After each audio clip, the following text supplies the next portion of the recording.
இருக்கக்கூடிய மாதவிடாய் வலி, மூட்டு வலி, மூட்டு பிடிப்பு போன்ற எல்லா வலிகளுக்குமே மணத்தக்காளி ஒரு நல்ல நிவாரணம் தரும். அது மட்டும் இல்லாம மணத்தக்காளி கல்லீரலுக்கு ரொம்ப நல்லது.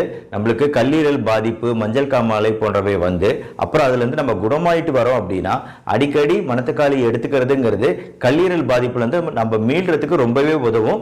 ஏன்னா மணத்தக்காளி கல்லீரலுக்கு நல்லது. ஈவன் தோல் புண்களுக்கு கூட இப்ப மணத்தக்காளியை அரைச்சு அது மேல போடுறதுங்கிறது ஒரு வழக்கமா இருக்கு. பட் எல்லா புண்களுக்கும் அப்படி யூஸ் பண்ணிட முடியாது. சில புண்களுக்கு அதை பயன்படுத்தலாம். ஈவன் யூரினரி இன்ஃபெக்ஷன், சிறுநீர் தொற்று ஏற்படும் போது கூட ஒரு ஆன்டிபயோட்டிக் மாத்திரைகள் சாப்பிடுறோம்.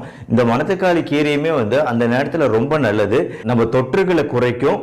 பிளஸ் இது ஒரு டயூரிட்டிக், இயற்கையிலேயே வந்து ஒரு டயூரிசிஸ் உண்டு பண்ணும். அதாவது சிறுநீர் அதிகமா போறதுக்கு வழிவகுக்கும். ஸோ இந்த மாதிரி டயூரிசிஸ் ப்ராப்பர்ட்டி இருக்கிறதுனால சிறுநீர் தொற்றுகளும் சீக்கிரமா குறையறதுக்கு வாய்ப்பு உண்டு. இது மட்டும் இல்லாம இன்னும் பல நன்மைகள் இருக்கு. நம்ம ரத்தத்துல ஆக்சிஜன் அளவுகளை நல்லபடியா வச்சுக்கிறது,